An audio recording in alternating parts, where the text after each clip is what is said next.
అందరికీ నమస్కారం. Sub conscious mind అనేది ఒకటి ఉందని, అది అందరికీ ఉంటుంది, కానీ కొంతమంది మాత్రమే దాన్ని వాడుకుంటూ ఉంటారని, అది చేసే అంత మేలు అది మాత్రమే మనల్ని పైకి తీసుకొచ్చే అవకాశం ఉందని చాలా చాలా కొద్ది మందికే తెలుసండి. అంటే మనకు కూడా తెలుసు, తెలిసి తెలియనట్లుగా తెలుసు, ఫాలో అయ్యి అవనట్టుగా అవుతూ ఉంటాం. కొంతమంది మాత్రం దీన్ని పట్టేశారండి, పట్టుకున్నారు, దాన్ని ఫాలో అయ్యారు. ఏదైతే అవ్వాలనుకుంటున్నారో, పోనీ పూర్తిగా అది అవ్వకపోయినా ఆ జర్నీలో, ఆ సక్సెస్ జర్నీలో కనీసం సగమో ముప్పాతికో అయినా సాధించేసిన వాళ్ళు ఉన్నారు చాలా మంది. మనం ఇక మీదట ఇలాంటి విషయాలన్నీ కూడా, అంటే జీవితంలో మనల్ని ఎదగకుండా చేస్తున్నవి, జీవితంలో కానీ కెరీర్లో కానీ మనల్ని ఇబ్బంది పెడుతున్నవి, మనల్ని బాధ పెడుతున్నవి కొన్ని విషయాలు ఉన్నాయండి. వాటన్నిటి గురించి మాట్లాడుకుందాం, వాటన్నిటి గురించి చర్చించుకుందాం. అంతేకాదు మంచి పరిష్కారాలు కూడా ఏవైనా చూసుకుందాం అంట. ఈ రోజు టాపిక్ అయితే సబ్ కాన్షియస్ మైండ్ అండి. అవును, మనకు ఒక మైండ్ ఉంటుంది, అంటే బయట చూసే మైండ్. అది ఇది అన్ని చూస్తూ ఉంటాం కదా, వెంటనే మైండ్కి ఒక ఆలోచన వస్తుంది, అది మనతో మాట్లాడుతూ ఉంటుంది. లేకపోతే ఆటోమేటిక్గా ఎన్ని సంవత్సరాల ఎక్స్పీరియన్స్లో మనం ఏదో ఒకటి ఫీల్ అవుతూ ఉంటాం, వెళ్ళిపోతూ ఉంటాం. కానీ లోపల ఇంకొక మైండ్ ఉంటుందండి, చాలా సబ్ కాన్షియస్గా ఉంటుంది. అది అంటే మన మైండే మనకి తెలియని మరో వ్యక్తి అంటాను చూడండి, అంతర్ముఖం అంటాను చూడండి, అది అన్నట్టు. ఇది చాలా చాలా ఇంపార్టెంట్. దీన్ని పట్టుకోగలిగితే, దీన్ని ఫాలో అవ్వగలిగితే, దీన్ని బెండ్ చేయగలిగితే, దీంతో పని చేయించి ఆలోచించగలిగితే చాలా చాలా పనులు అవుతున్నాయి అంటున్నారు ఎక్స్పర్ట్స్. చాలా మంది సైకాలజిస్టులు కానీ సోషియాలజిస్టులు కానీ చెప్పిందే. బీసీ కాలం నుంచి ఈ రోజు వరకు కూడా సక్సెస్ అయిన ప్రతి వాడు దీన్ని ఫాలో అయ్యింది. అయితే చాలా మంది చెప్పేస్తున్నారు, కొంతమంది ఇంగ్లీష్లో చెప్పారు, చాలా భాషల్లో చెప్పారు, తెలుగులో కూడా చెప్పారు. నాకు తెలిసిన భాషలో, మీకు అర్థమయ్యే భాషలో చాలా తేలిగ్గా సింపుల్గా చెప్పాలని నా ప్రయత్నం. మీకు నచ్చితే, బాగుంటే, ఉపయోగపడుతున్నాయి అనుకుంటే మన వాళ్ళకి ఖచ్చితంగా షేర్ చేయండి.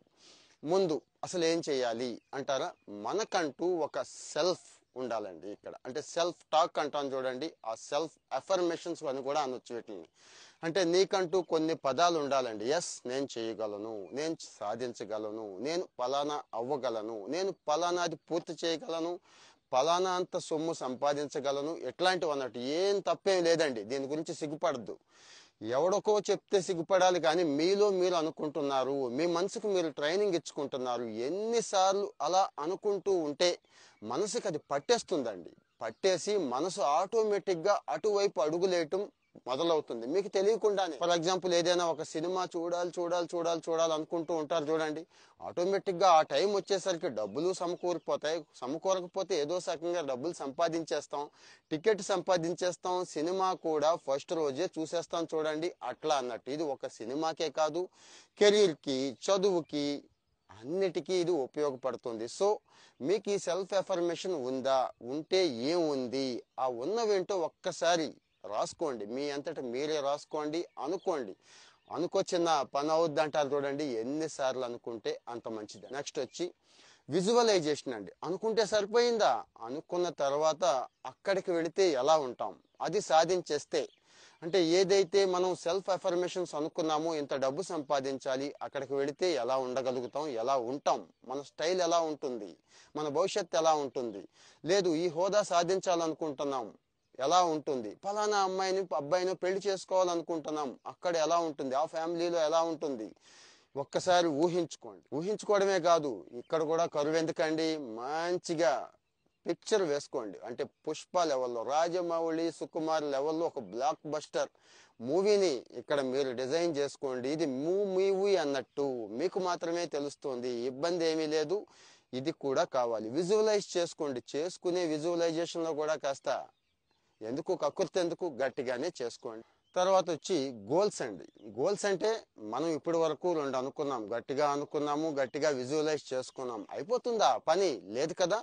గోల్స్ కూడా పెట్టుకోవాలి. చిన్న చిన్న గోల్సే పెట్టుకోండి, ఇబ్బంది ఏమీ లేదు. చదువుతున్న వాళ్ళైతే ఈ రోజుకి ఈ పుస్తకం పూర్తి చేయగలను, ఈ వారానికి ఈ చాప్టర్, ఈ సంవత్సరానికి ఈ కోర్సెస్, ఈ సిలబస్, ఇట్లా. అలాగే జాబ్ కోసం ట్రై చేస్తున్న వాళ్ళు, ఇగో కొత్తగా స్కిల్స్ కావాలి, ఈ రోజుకి ఈ స్కిల్, ఈ వారానికి ఇది, ఈ నెలకిది, ఈ సంవత్సరానికి ఇది. ఆల్రెడీ జాబ్లో ఉన్నవాళ్ళు ఓకే, కొత్త టూల్స్ వచ్చినాయి మార్కెట్లోకి, కొత్త టెక్నాలజీస్ వచ్చినాయి, ఇలాంటివి. అలాగే పర్సనాలిటీ డెవలప్మెంట్ లేక ఇబ్బంది పడుతున్న వాళ్ళు, ఇగో ఇది ఈ గోల్స్ పెట్టుకోండి. ఇబ్బంది ఏమీ లేదండి. సీఎం అవ్వాలి, పిఎం అవ్వాలి అని పెట్టుకుంటే ఆలోచించాలేమో, అయినా నేను అది కూడా తప్పను. ఎందుకంటే వాళ్ళు కూడా ఆ సీఎం పిఎంలు అయిన వాళ్ళు కూడా ఇలా గోల్స్ పెట్టుకున్న వాళ్ళే. కాకపోతే వాళ్ళకి మిగిలిన అంశాలు కూడా కలిసి వచ్చినాయి, ఆ స్థాయికి వెళ్ళగలిగారు, ఆ స్థాయిలో కష్టపడ్డారు కూడా. అది గుర్తుంచుకోవాలి మనం. సో మనం కూడా అంతే కష్టపడతాం కదా, అంతే ట్రై చేస్తాం కదా. అవి అవ్వకపోయినా కనీసం ఇంకొక స్థాయికైనా అవ్వగలుగుతాం కదా, ఇంకో స్థాయికైనా వెళ్ళగలుగుతాం కదా. సో ఈ గోల్ సెట్టింగ్ అనేది మర్చిపోవద్దు. చాలా చాలా చాలా ఇంపార్టెంట్ అండి. అంటే ఇక్కడ మన కెపాసిటీ ఏంటో చూసుకోండి, మనకున్న బలాలు బలహీనతలు అన్నీ కూడా బేరీజు వేసుకోవాలండి. వేసుకోకపోతే అవుతుందా, కష్టం కదా. సో ఇవన్నీ కూడా వేసుకోండి. తర్వాత అంశం వచ్చి గ్రాటిట్యూడ్ అండి. ఎందుకు ఈ గ్రాటిట్యూడ్ అంటే తెలుగులో కృతజ్ఞతా భావం అంటాం కదా. ఎందుకు ఉండాలి ఈ కృతజ్ఞతా భావం, ఎవరి కోసం ఉండాలి అంటారేమో. జనరల్గా ఈరోజు సొసైటీ ఎటువైపు చూసినా ఎలా చూసినా కానీ నెగిటివ్గానే కనపడుతూ ఉంటుంది మనకి, అవునా కాదా. ఏ మనిషిలో చూసినా నెగిటివ్గానే కనపడుతుంది. ఆశపడటానికి, ఆశావహంగా ఉండటానికి, అంటే సంతోషంగా ఉండటానికి పెద్ద కారణాలు ఏమీ కనపడవండి. కానీ ఎక్కడ చూసినా లోపాలే ఉంటాయి. కారణం ఏంటంటే అది మన మైండ్ సెట్ ఇష్యూ అని ఒప్పుకోవాల్సిందే. ఎందుకంటారా, అందరిలోనూ మంచే చూద్దాం, అన్నిటిలోనూ మంచే చూద్దాం. ఈ గాలి ఇలా వేసింది, ఆ గాలికి ఆ పవన దేవుడికి రుణపడి ఉన్నాం అనుకోవాలి. గోరువెచ్చటి ఎండ తగులుతోంది, ఆ సూర్య భగవానుడికి రుణపడి ఉన్నాం అనుకోవాలి. ఒక మనిషి మనల్ని పలకరించాడు, లేకపోతే చేత్తో మంచి ఇంట్లోనే ఒక గ్లాస్ మంచినీళ్ళు ఇచ్చారు, దానికి రుణపడి ఉంటాం కదా. అట్లా చూడటం వల్ల మన మైండ్ సెట్ ఇంప్రూవ్ అవుతుంది. రోజు రోజుకి పాజిటివ్ విషయాలు ఇంప్రూవ్ అవుతూ ఉంటాయండి. సో ఈ పాజిటివిటీని మనం లైఫ్లోకి తెచ్చుకోవాలంటే ఈ గ్రాటిట్యూడ్ అవసరం. ఈ గ్రాటిట్యూడ్ లేకపోతే మనకి ఎన్ని మంచి లక్షణాలు ఉన్నా, ఎంత మంచి గోల్స్ సెట్ చేసుకున్నా, ఎంత విజువలైజేషన్ ఉన్నా, ఎన్ని పాజిటివ్ అఫర్మేషన్స్ ఉన్నా కానీ సక్సెస్ అవడం కష్టం అండి. ఎందుకంటారా, ఇప్పుడు చెప్పుకుంటున్న అన్ని విషయాలు కూడా ఒకదానితో ఒకటి ఇంటర్లింక్ అయి ఉన్న సబ్జెక్ట్సే. ఒకటి దాన్ని సాధిస్తాను, ఒకదాన్ని పెట్టుకుంటాను, ఇంకొక దాన్ని వదిలేస్తాను అంటే బ్రేక్ పడిపోతుందండి. ఎందుకంటే ఈ లక్షణం లేకపోతే అవి సాధించడం కష్టం కాబట్టి. సో ఈ గ్రాటిట్యూడ్ కూడా ప్రాక్టీస్ చేసుకోండి. మొదట్లో ఉండదు. ఎందుకంటారా, మనందరికీ కాస్త ఈగో ఎక్కువ, అహంకారం ఎక్కువ. వాస్తవం ఒప్పుకోవాలి. అవి పక్కన పెట్టేసి ఎవరైతే మనకు సాయం చేశారో, చిన్న సాయం చేసినా థ్యాంక్స్ చెప్పడం నేర్చుకోవాలి. అదేనండి, అంతకుమించి గ్రాటిట్యూడ్ ఏమీ లేదు. ఎవరైనా మనల్ని పలకరిస్తే నవ్వుతూ పలకరించడం నేర్చుకోవాలి. నవ్వు మొహంతో ఉండాలి. ప్రతి దానికి కూడా మనం అంటూ కృతజ్ఞత చూపించగలిగితే జీవితంలో ప్రతి మనిషికి ప్రతిరోజు ప్రతి సందర్భంలోనూ ఒక్కసారి అలవాటు చేసుకొని చూడండి. ఇక్కడ మన సొమ్మేం పోయేది లేదండి. అలాగే మన కీర్తి కిరీటాలు ఏమీ కరిగిపోవు. సో ఆ ఇబ్బంది ఏమీ రిపిటేషన్ అండి. ఇప్పటి వరకు ఒక 4 విషయాలు చెప్పుకున్నాం కదా. పాజిటివ్ అఫర్మేషన్స్ చెప్పుకున్నాము, విజువలైజేషన్ చెప్పుకున్నాము, గోల్ సెట్టింగ్ చెప్పుకున్నాము, అలాగే అన్నిటికంటే ముఖ్యంగా గ్రాటిట్యూడ్ చెప్పుకున్నాము. ఈ 4టిని కూడా ఒకసారి రిపీట్ చేసుకోవడం, అంటే ఏదైతే ఉన్నాయో వాటిని రోజు మళ్ళీ మళ్ళీ మళ్ళీ రిపీట్ చేసుకోవడం అవసరం అండి. ఎందుకంటారా, మనం ఏమి రిపీట్ చేసుకుంటామో మీకు తెలుసు, పనికొచ్చే విషయాలు ఎన్ని చేసుకుంటామో కూడా మీకు తెలుసు. సో ఇది మన జీవితాన్ని మార్చడానికి, అంటే కెరీర్లో ఎక్కడికో వెళ్ళిపోతావు అనేది పక్కన పెడదాం. ఎలాగూ వెళ్తామండి. ఎలాంటి మంచి లక్షణాలు ఉన్నవాడు కాకపోతే ఇంకెవడు వెళ్తాడు. దాంతోపాటు ముందు హ్యాపీగా ఉండగలుగుతాం. అటు పర్సనల్ లైఫ్లో కానీ, ప్రొఫెషనల్ లైఫ్లో కానీ, ఇంట్లో కానీ, ఫ్రెండ్స్తో కానీ, కోవర్కర్స్తో కానీ చాలా చాలా హ్యాపీగా ఉండే అవకాశం ఉంటుంది. అన్నిటికంటే ముఖ్యంగా మన మైండ్ మీద మనకి కంట్రోల్ ఉంటుంది. మళ్ళీ మళ్ళీ చెప్తున్నాను మిత్రులారా, సబ్ కాన్షియస్ మైండ్ అనేది ఒకటి ఉంది. సెల్ఫ్ టాక్ జరుగుతూ ఉంటుంది. ఒకసారి అబ్జర్వ్ చేసి చూడండి.